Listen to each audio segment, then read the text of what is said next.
स्वागत है प्यारे बच्चों, एक बार फिर से आप सभी का आज की इस वीडियो में। और आज की इस वीडियो में हम कंटिन्यू डिस्कस करने वाले हैं क्लास 12th का आपका जो होम साइंस का सब्जेक्ट है बच्चों, यानी कि गृह विज्ञान का। इसके कल के पेपर के लिए, कल यानी कि 20 दिसंबर 2024 को होम साइंस का आपका जो प्री बोर्ड का एग्जाम होने वाला है बच्चों, इसी की तैयारी के लिए हम लोग अपना एक मोस्ट इम्पॉर्टेंट जो सैंपल पेपर है विद सॉल्यूशन, इसी को डिस्कस कर रहे थे। तो ये वीडियो हमारे इसी दूसरे सैंपल पेपर के पार्ट 2 की वीडियो रहने वाली है बच्चों। इस पेपर 2 का जो पार्ट 1 है ना, तकरीबन 50 मिनट का मैंने बनाया हुआ है। अगर आपने नहीं देखा है तो पार्ट 1 का लिंक आपको यहाँ पे आई बटन में भी मिल जाएगा, और वीडियो का जो डिस्क्रिप्शन बॉक्स है बच्चों, यहाँ पे भी मिल जाएगा। तो जाइए फटाफट से उसको वॉच कीजिए और अच्छे से तैयारी कीजिए। ठीक है, चलिए अब हम आज के सैंपल पेपर की शुरुआत करते हैं। तो बच्चों, पेपर आपका 3 घंटे का आने वाला है और ये 70 नंबर का आएगा। तो आइए देखते हैं। देखो, पहले पेपर का पैटर्न समझेंगे। तो पेपर जो है बच्चों, ये आपका 4 खंड में डिवाइड होगा और टोटल आपके 35 प्रश्न होंगे। खंड ए के अंदर 1 से 14 है बहुविकल्पीय प्रश्न होंगे, एक एक नंबर के। खंड खा के अंदर 15 से 18 केस आधारित प्रश्न होंगे, एक एक नंबर के। खंड जो आपका गा है यानी कि सी, इसमें आपके 19 से 25 2 नंबर के क्वेश्चन होंगे, 26 से 29 3 नंबर के। खंड डी यानी कि खंड घा जो है, इसमें 30 से 33 4 नंबर के क्वेश्चन होंगे, 34 से 35 5 नंबर के क्वेश्चन होंगे। ठीक है, तो जो क्वेश्चन हमारे बच गए थे, अब हम उसे पार्ट 2 में पूरा करेंगे। जो बच्चे इंग्लिश मीडियम के यहाँ से देख लीजिए, सेक्शन ए बी सी और डी में किस टाइप के क्वेश्चन होंगे। सेक्शन ए में एमसीक्यू है, सेक्शन ए में केस बेस्ड है, सेक्शन सी में 19 से 25 2 नंबर के हैं, 26 से 29 3 नंबर के। फिर सेक्शन डी में 30 से 33 4 नंबर के, 34 से 35 5 नंबर के। बस ये था बच्चों। ठीक है, समझ गए अच्छे तरीके से। अब वीडियो शुरू करने से पहले एक इंपॉर्टेंट इन्फॉर्मेशन है कि अगर आप सभी बच्चे आने वाले अपने बोर्ड के एग्जाम की तैयारी को और भी बेहतर से बेहतर बनाना चाहते हो, तो आज ही क्लास 12 के हमारे द्वारा बनाए गए 15+ सैंपल पेपर्स को आप बाय कर सकते हो। सैंपल पेपर्स को बाय करने के लिए स्क्रीन पे दिए हुए व्हाट्सअप नंबर पे आपको कांटेक्ट करना है बच्चों। वैसे तो एक सब्जेक्ट का जो प्राइस है वो है 299, लेकिन कुछ ही सीमित समय के लिए आपको ये मैं कूपन कोड दे रहा हूँ, TSP 50% ऑफ। ये कोड यूज कीजिए तो आपको एक सब्जेक्ट 149 में मिल जाएगा। इवन हमारे पास में अभी जो 4 सब्जेक्ट्स हैं, पॉलिटी, हिस्ट्री, हिंदी, फिजिकल, जो कि हिंदी और इंग्लिश दोनों मीडियम में, इन चारों के चारों में से आप कोई भी 3 सब्जेक्ट्स एक बार में बाय करोगे तो कॉम्बो ऑफर के साथ में ये आपको 399 में भी मिल जाएंगे। ठीक है, तो फटाफट से बाय कीजिए और बोर्ड की एग्जाम की तैयारी को बेहतर से बेहतर बनाइए। तो चलिए बच्चों, अब हम शुरुआत करते हैं आज के सैंपल पेपर की। ठीक है, तो चलिए अब हम शुरुआत करते हैं। ओके, तो यहाँ पे आप देख सकते हैं बच्चों, आज के इस पेपर का, आज की इस वीडियो का हमारा जो सेक्शन है, सेक्शन नंबर डी यानी कि खंड घ, वो यहाँ से स्टार्ट होगा। ठीक है, और इस सेक्शन के अंदर क्वेश्चन नंबर 30 से लेके क्वेश्चन नंबर 33, ये हमारे 4 नंबर के होंगे। और क्वेश्चन नंबर आपका 34 और 35 ये रहेंगे हमारे 5 नंबर के। ठीक है, काफी इंपॉर्टेंट है, बड़े ध्यान से समझिएगा। चलिए, सबसे पहले हमारा जो क्वेश्चन नंबर 30 है इसको देखते हैं, और इसमें हमें एक अथवा भी दे दिया। बहुत अच्छी बात है, कुछ क्वेश्चन में आपको चॉइस मिल जाएगी, जो कि आपके लिए बहुत अच्छा है। ठीक है, देखिए 30 का पहला क्वेश्चन क्या कहता है, उपभोक्ता की क्या क्या समस्याएं हो सकती हैं। यानी कि एक कंज्यूमर होने के नाते, एक उपभोक्ता होने के नाते आपके समक्ष क्या क्या समस्याएं हो सकती हैं। ठीक है, इससे पहले हम इन समस्याओं को समझें, एक मेन पॉइंट ये समझते हैं कि आखिर किसी कंज्यूमर को, किसी उपभोक्ता को क्यों ये समस्याएं झेलनी पड़ती हैं। तो ये समस्याएं इसलिए होती हैं क्योंकि आप जिस प्रोडक्ट को खरीदने जा रहे हैं, ठीक है, आप जिस सेवा को लेने के लिए जा रहे हो, उसके जो निर्माता हैं, ठीक है, वो कंज्यूमर की, उपभोक्ता की जो अपेक्षाएं हैं, जो आशाएं हैं, उसको पूरा नहीं कर पाते। साथ ही वे इन उपभोक्ताओं के साथ में धोखाधड़ी करते हैं, और उन्हें ये लगता है कि ये कहाँ हम महीने का करोड़ों कमाने वाले, और कहाँ ये जिसके पास में एक टाइम का खाना भी नहीं जुड़ता है, वो हमारे खिलाफ कर ही क्या लेगा। ठीक है, तो इस वजह से ये समस्याएं उत्पन्न होती हैं। अब बहुत सारी समस्याएं सामने आती हैं, जैसे कि हम जो वस्तु खरीद रहे हैं वो हमें अधिक कीमत पर मिलती है, उस वस्तु के अंदर मिलावट होती है, साथ ही हमें ऐसी वस्तु मिलती है जिसकी गुणवत्ता खराब होती है। ठीक है, उसके अंदर कंज्यूमर को क्या-क्या किस तरीके से इस प्रोडक्ट को यूज़ करना चाहिए, उसकी जानकारी नहीं होती। ठीक है, उस प्रोडक्ट के बारे में ही जानकारी नहीं होती है। साथ ही गलत तौल माप होता है, ठीक है, अप्रमाणिक या फिर नकली या फिर जाली उत्पाद होता है, बिल भी नहीं देते हैं, ठीक है, और भी बहुत सारी समस्याएं जो हैं हमें देखने को मिलती हैं, जो कि आज के मॉडर्न वर्ल्ड में आम है अगर आप पढ़े लिखे नहीं हैं, ठीक है ना। अगर आपको ज्ञान है तो वही अब दूसरा क्वेश्चन यहाँ पे आ जाएगा कि वर्तमान युग में ये जो उपभोक्ता शिक्षा है इसके महत्व को जाकर कीजिए। तो दूसरा क्वेश्चन आ गया ना कि समस्याओं से कैसे निपटा जाए। तो समस्याएं क्या क्या ये समझ गए। अब देख लीजिए कि शिक्षा का क्या महत्व है, अर्थात आपको ये समस्या झेलनी पड़ी, ठीक है, इन समस्याओं को आप कैसे निदान कर सकते हैं, ये समस्याएं आपको ना हो इसके लिए क्या होना चाहिए, आपको उपभोक्ता शिक्षा पता होनी चाहिए, ठीक है। क्या महत्व है, महत्व ये है इस शिक्षा की वजह से उपभोक्ता जो है वो सही वस्तु खरीद पाएगा, साथ ही उपभोक्ता अपने लिए एक अच्छी गुणवत्ता वाला जो सामान है वो खरीद पाएगा, एक सही निर्णय ले पाएगा। तो ये शिक्षा उसमें सहायता करती है। साथ ही यह शिक्षा उपभोक्ता को अपने यानी कि कंज्यूमर जो राइट्स है, उपभोक्ता जो अधिकार है इसको बताती है, साथ ही दायित्वों की जानकारी भी देती है। जैसे हमने 3 नंबर में देखा था ना कि एक उपभोक्ता के क्या अधिकार होते हैं, क्या दायित्व होते हैं इसके बारे में, ठीक है। इसकी वजह से उपभोक्ता शिक्षा की वजह से व्यक्ति यानी कि उपभोक्ता जो है वो सतर्क रहता है, किसी भी प्रकार का अपने ऊपर दबाव नहीं आने देता है, जो एडवर्टाइजमेंट होते हैं इसका शिकार नहीं होता है, ठीक है। सुरक्षित, विश्वसनीय और एक अच्छी गुणवत्ता की जो वस्तु है वो सस्ते दाम पर खरीद पाता है। साथ ही यदि उसे किसी भी प्रकार की कोई समस्या होती है तो उपभोक्ता उस प्रोडक्ट के निर्माता के प्रति उचित कार्यवाही और शिकायत दर्ज करवा सकता है और उसे अपनी समस्या के रूप में निवारण भी मिलेगा कंज्यूमर कोर्ट, ठीक है।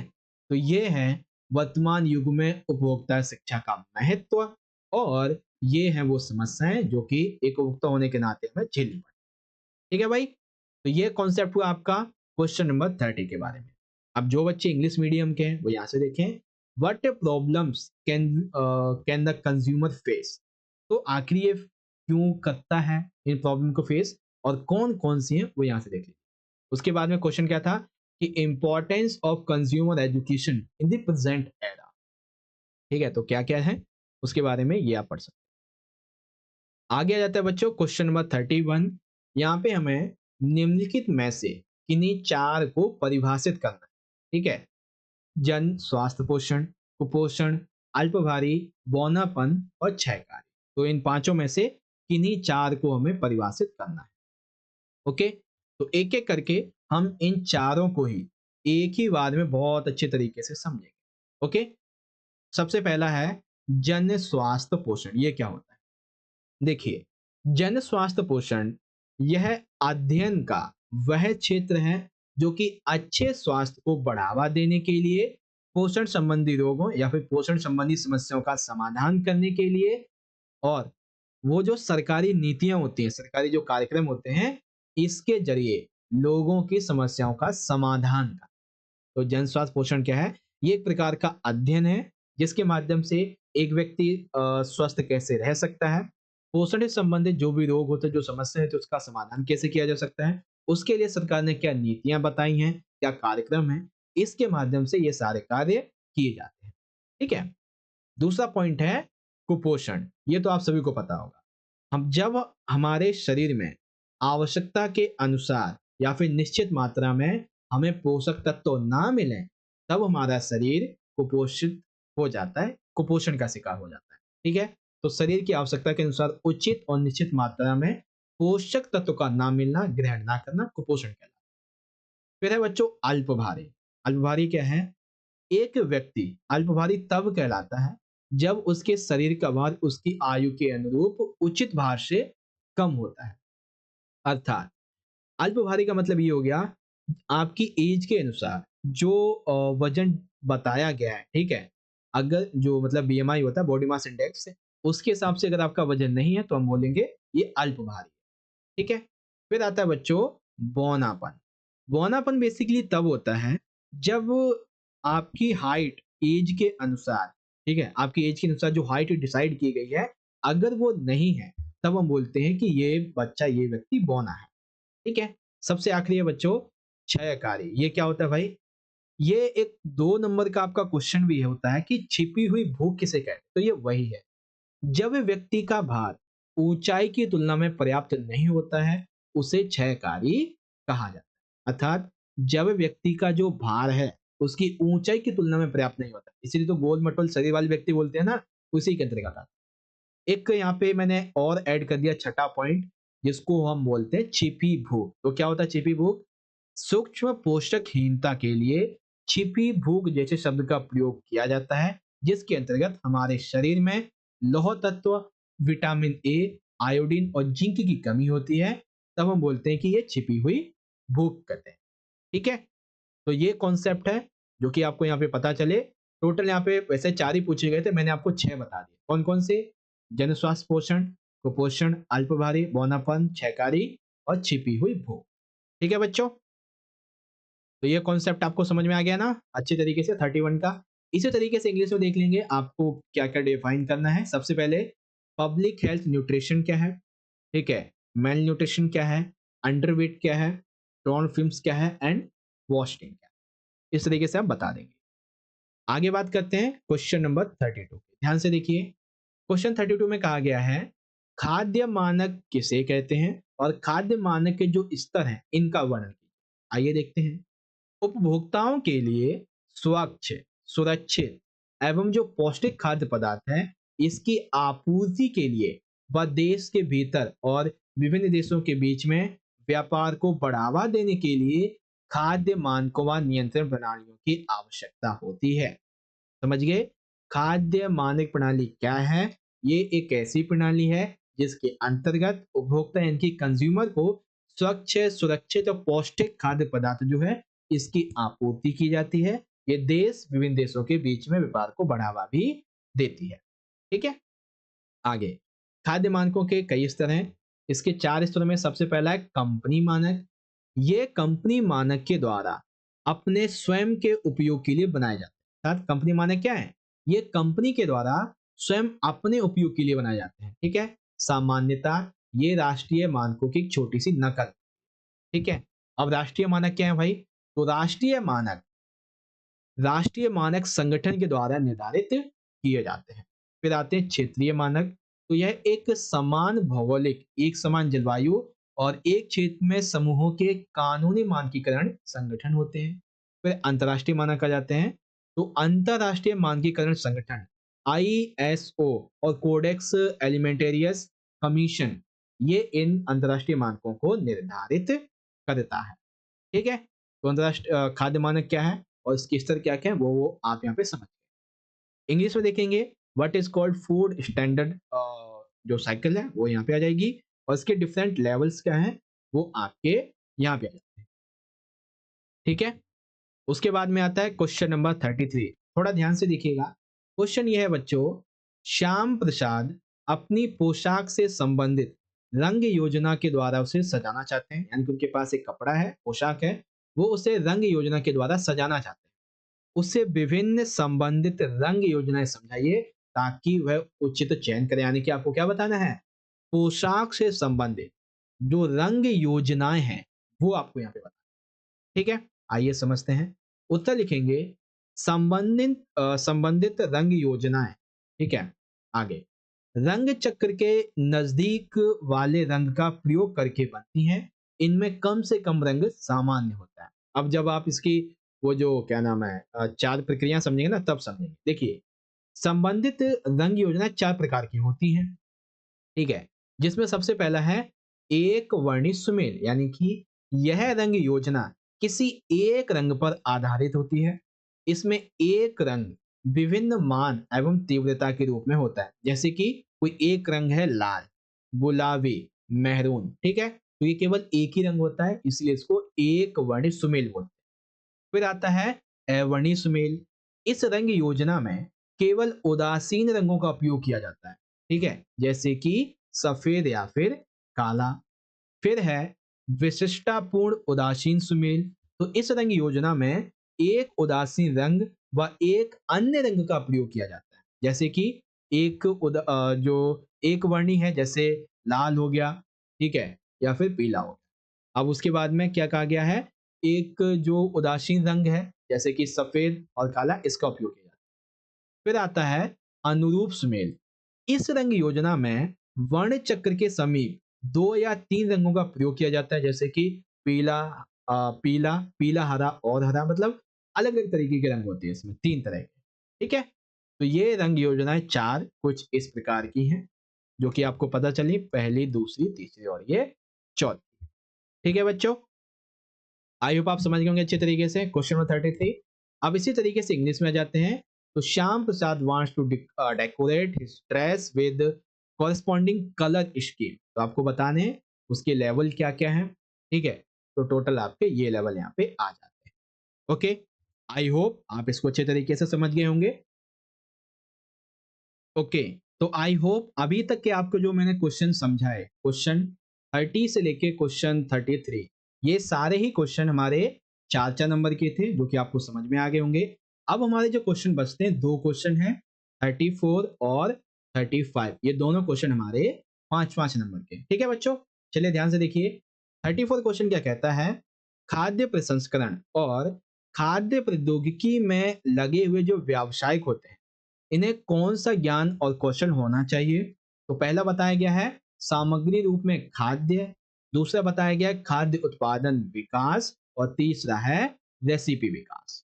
ठीक है, तो ये 3 ज्ञान और कौशल उन्हें होने चाहिए। तो अब ध्यान से देखो, मैं आपको इन तीनों का आंसर इस प्रकार से बताऊंगा, ताकि अगर पेपर में आपसे किसी एक का अलग से आ जाए, 3 नंबर में, 4 नंबर में, 5 नंबर में, तो जो आपको मैं पॉइंट बताऊंगा हर एक के 4 से 5 पूरे लिखना। लेकिन अगर ये 5 नंबर में तीनों का आ जाता है, तो आप 2 से 3 पॉइंट एक एक के लिखें। ठीक है ना, आ जाइए अब समझते हैं। सबसे पहला देखिए यहाँ पे दिया गया बच्चों, सामग्री रूप में खाद्य। पहला पॉइंट हमारा ये है, अब समझिए।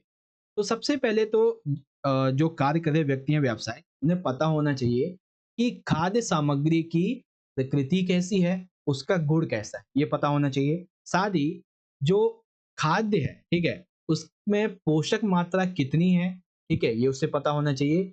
खाद्य पदार्थ के अंदर कितनी लागत उसकी लगेगी, उसकी कीमत क्या है, ये पता होना चाहिए। साथ ही जो खाद्य सामग्री है, क्या उसमें रासायनिक, कीटकनाशी, समय, नमी, ताप, इसका कैसा कैसा किस टाइम पे क्या प्रभाव होगा, इसका ज्ञान उसे होना चाहिए।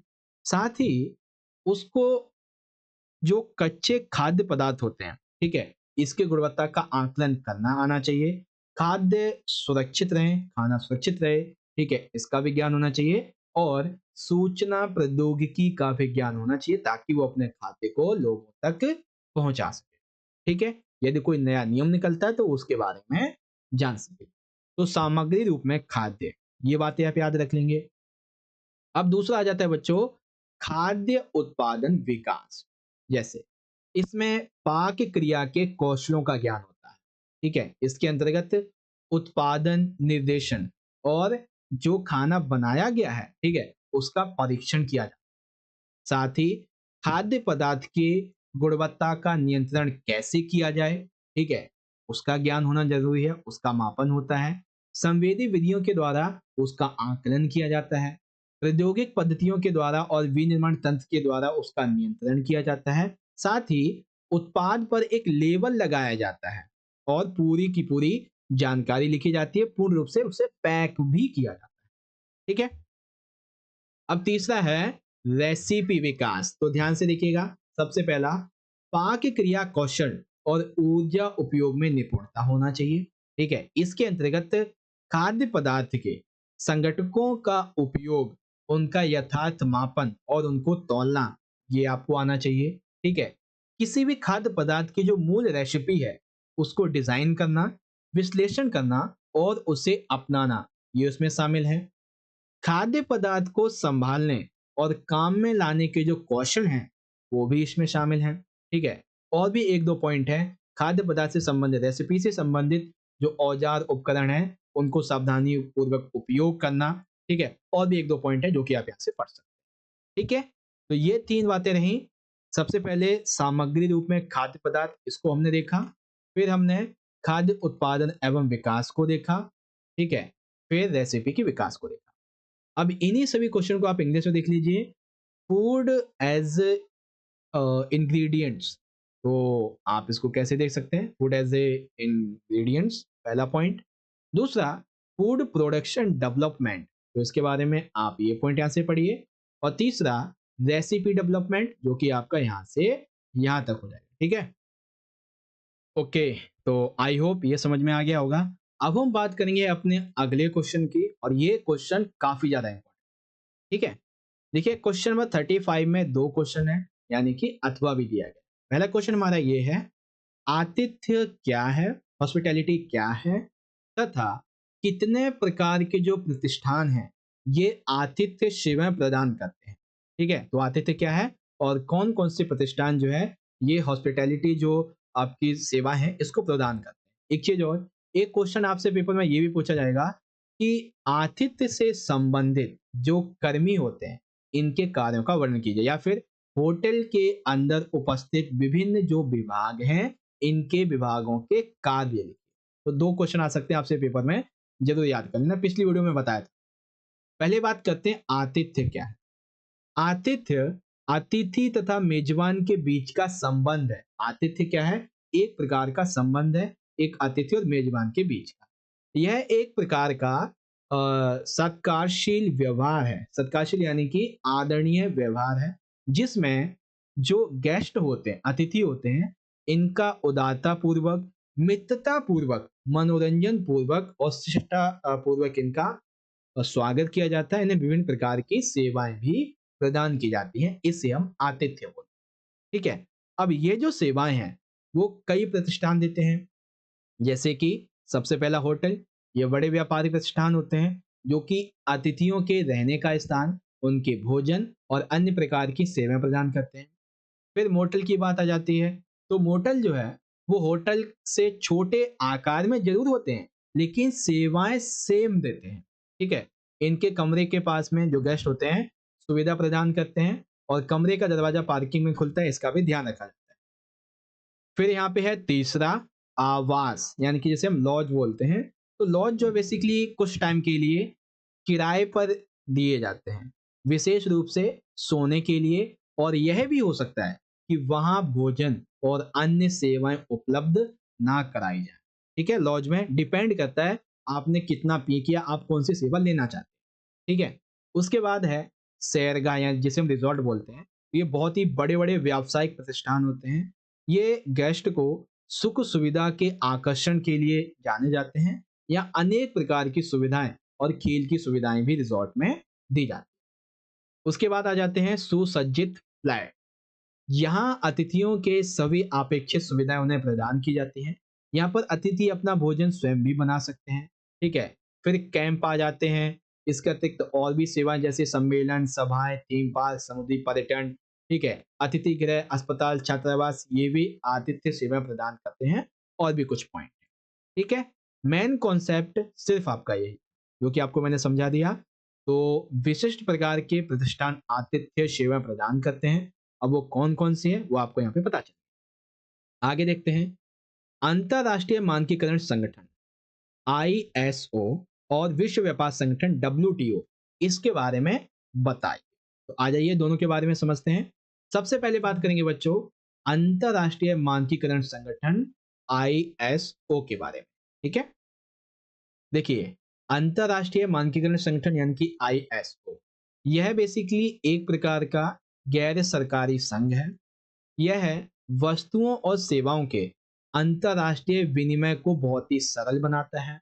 यह अंतरराष्ट्रीय स्तर पर वैज्ञानिक, तकनीक, बौद्धिक एवं आर्थिक गतिविधियों के क्षेत्रों में सहयोग विकसित करने के दृष्टिकोण से मानकीकरण एवं जो गतिविधियां होती हैं इनके विकास को प्रोत्साहन देता है।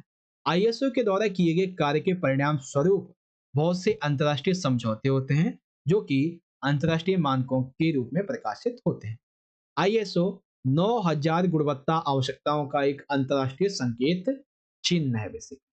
ठीक है, तो अंतरराष्ट्रीय मानकीकरण संगठन क्या है, ISO, इसके बारे में पता चल गया। और रही बात WTO की, तो इसके बारे में तो आप सभी को पता है। WTO की स्थापना हुई थी 1955 में। इसका उद्देश्य व्यापार के समझौतों को लागू करना था, व्यापार के झगड़ों को निपटाना था और देशों की व्यापारिक जो नीतियां हैं उससे संबंधित मुद्दे उसको सहायता करना, उनको सुलझाना था। व्यापार को बहुत ही अच्छा, स्वतंत्र और बिना किसी रुकावट के चलता रहे, ये इसका कार्य था। डब्ल्यूटीओ का एक समझौता है जिसके अंतर्गत वस्तुओं, सेवाओं और बौद्धिक संपदा को लिया जाता है जो कि इनके लिए इंपॉर्टेंट होते हैं। ठीक है, जो कि डब्ल्यूटीओ जो है इस पे कार्य करता है। तो ये दोनों बात नहीं, किसके बारे में? आईएसओ के बारे में और डब्ल्यूटीओ के बारे में। ठीक है, अब इंग्लिश में, what is hospitality and how many types of establishment provided hospitality service. तो हॉस्पिटैलिटी क्या होती है? होटल, मोटल, लॉज, रिजॉर्ट, ठीक है, फर्निश्ड वेल इक्विप्ड कैंप्स, ये और हॉस्पिटल, ये कुछ जो है वो हॉस्पिटैलिटी जो सर्विस है वो प्रोवाइड करवाते हैं। Tell about international organization for standardization ISO and world trade organization WTO, इसके बारे में आपको, जिसके बारे में मैंने आपको बताया था बहुत अच्छे तरीके से, ये पॉइंट थे। ठीक है, मतलब अभी बताया क्या, अभी तो दिखा ही रहा हूँ। ठीक है, तो ये आईएसओ के बारे में बातें होंगी और ये आपके डब्ल्यूटीओ के बारे में बात। ठीक है, तो आज का सैंपल पेपर हमने यहाँ पे कंप्लीट कर लिया है, लेकिन इससे पहले मैं आपका ये सैंपल कंप्लीट करूँ, मैं आपको पिछली जो हमारी वीडियो थी, पिछला जो सैंपल पेपर था, उसके भी जो लॉन्ग क्वेश्चन वो आपको एक बार दिखा देता हूँ। अगर आपने वीडियो देखी होगी तो आपको पता होगा। ठीक है, चलते हैं हम अपने सेक्शन डी की तरफ। ये देखो, सेक्शन डी के अंदर हमने आपको बताया था कि जो उपभोक्ता होते हैं, ठीक है, एक किसी वस्तु को खरीदते समय उससे किस किस प्रकार की अपेक्षाएं की जाती हैं। ठीक है, ये बातें आपको हमने बताई थी। उसके बाद में और भी बहुत सारे क्वेश्चन आपको हमने समझाए थे। फैशन चक्र क्या है, इसको परिभाषित कीजिए, इसके चरणों के नाम बताइए। तो फैशन चक्र होता क्या है? इसके 5 चरण होते हैं जो कि आपको मैंने बहुत अच्छे तरीके से समझाए थे। ठीक है, अगर आप सभी ने पिछली वीडियो देखी होगी जो मैंने शाम को अपलोड की थी, तो आपको ये पता होगा। अल्प पोषण के लिए उत्तरदायी घरेलू और पारिवारिक कारण क्या है? तो ये कारण बताए थे। ठीक है, तो घरेलू और पारिवारिक हो गए। तो इसके मूलभूत कारण आपको बताने थे, ये भी हमने आपको बहुत अच्छे से बताए थे। ठीक है, फिर सूचना संचार प्रौद्योगिकी विकास की भावी वाहिकाएं हैं, कैसे हैं? इंफॉर्मेशन टेक्नोलॉजी जो है वो फ्यूचर डेवलपमेंट का एक पार्ट ही है, इंपॉर्टेंट है। और वो कैसे? तो ये सारी चीजें आपको मैंने बहुत अच्छे से बताई थी। ठीक है, फिर यहाँ पे रेड रिबन एक्सप्रेस के बारे में आपको मैंने बताया था, कब इसकी स्थापना हुई, इसके उद्देश्य क्या थे, किन बीमारियों से रोकने के लिए कौन सी अंतर्राष्ट्रीय एजेंसियां इसमें शामिल हैं। बहुत सारे क्वेश्चन आपको मैंने पिछली वीडियो में बताए थे, तो आप उस वीडियो को भी जरूर देख लेना अपनी तैयारी को करने के लिए। गृह व्यवस्था विभाग के कर्मियों के उत्तरदायित्व का वर्णन कीजिए। तो बहुत सारे गृह व्यवस्था विभाग के कर्मियों के उत्तरदायित्व थे, ये भी आपको मैंने पिछली वीडियो में बहुत बढ़िया तरह से आपको समझाए थे। ठीक है, फिर एक क्वेश्चन था कि बच्चों, युवाओं और वृद्धजनों के लिए जो कार्यक्रम चल रहे हैं उसके बारे में आपको बताना था। तो ये भी आपको मैंने अच्छे समझाया था। बच्चों के लिए बहुत सारे कार्यक्रम चल रहे हैं, जैसे समेकित बाल सेवाएं, आईसीडीएस हो गया, ठीक है, एसओएस बालगांव हो गए। फिर 18 वर्ष के बच्चों के लिए कई प्रकार के गैर सरकारी संगठन बनाए जाते हैं, प्रेक्षण, विशेष, किशोर। युवाओं के लिए कई कार्यक्रम चल रहे थे, राष्ट्रीय सेवा योजना, ठीक है, और राष्ट्रीय सेवा स्वयंसेवक योजना, साहसिक कार्यों को प्रोत्साहन देना, कुछ ये बातें थी। वृद्धजनों के बारे में अभी हमने देख ही लिया। तो काफी इंपॉर्टेंट क्वेश्चन थे पिछली वीडियो के, अगर आपने देखे होंगे तो आपको पता होगा। ठीक है, ओके, तो इस तरह से प्यारे बच्चों पिछले 30 मिनट के अंदर आप सभी ने मेरे साथ मिलके क्लास 12th के अपने होम साइंस के कल के पेपर के लिए, कल आपका जो प्री बोर्ड एग्जाम होने वाला है, इसकी तैयारी के लिए आपका जो दूसरा सैंपल पेपर था इसका पार्ट 2 भी बहुत अच्छे से समझ लिया है। ठीक है, और आशा करता हूं जो भी क्वेश्चन आपको मैंने समझाया बहुत अच्छे से समझ में आ गए होंगे। तो बस अब आपको ये वीडियो अच्छी लगी हो बच्चों, तो फटाफट से इस वीडियो को एक प्यारा सा लाइक जरूर कर दीजिए, क्योंकि आपका एक लाइक हमें बहुत मोटिवेट करता है ऐसी वीडियोस के लिए। और अपने सभी दोस्तों में ज़्यादा से ज़्यादा इसे शेयर भी कर देना। और हाँ, कमेंट बॉक्स में सारे बच्चे मुझे अपना फीडबैक जरूर दीजिए कि आपको वीडियो कैसी लगी, सारे क्वेश्चन समझ में आए या नहीं, सारी चीज़ें। और चैनल पर अगर आप पहली बार आ गए हैं तो फटाफट से चैनल को सब्सक्राइब भी कर लीजिए ऐसी और भी वीडियोज़ को पाने के लिए। और हाँ बच्चों, वीडियो एंड करने से पहले एक बार फिर से रिमाइंड करवा देता हूँ कि अगर आप सभी बच्चे आने वाले अपने बोर्ड के एग्ज़ाम की तैयारी को और भी बेहतर से बेहतर करना चाहते हैं, ठीक है, अच्छी प्रिपरेशन करना चाहते हैं, तो क्लास 12 के बोर्ड के लिए हमारे द्वारा बनाए गए 15+ सैम्पल पेपर्स को आप बाय कर सकते हैं। सैम्पल पेपर्स को बाय करने के लिए स्क्रीन पे दिए हुए व्हाट्सअप नंबर पे आपको कांटेक्ट करना है। वैसे तो एक सब्जेक्ट का प्राइस है बच्चों 299, लेकिन आपको मैं एक कोड दे रहा हूँ TSP 50% ऑफ, ये कोड यूज़ कीजिए, आपको एक सब्जेक्ट 149 में मिल जाएगा, ठीक है। और हाँ, ध्यान से सुनो, अभी हमारे पास में ना 4 सब्जेक्ट्स हैं, polity, history, Hindi, physical, Hindi medium में भी और इंग्लिश में भी। तो अगर आप इन 4 में से ना इन्हीं 3 सब्जेक्ट्स को एक बार में बाय करते हो तो ये आपको C99 में मिल जाएंगे, ठीक है। तो बस फटाफट से जाइए, बाय कीजिए और अपनी तैयारी को बेहतर से बेहतर बनाइए। मिलते हैं बच्चों आपसे अगली वीडियो में, तब तक के लिए पढ़ते रहिए और अपना बहुत अच्छे से ख्याल रखिए। बहुत बहुत धन्यवाद। जय हिंद, जय भारत, वंदे मातरम।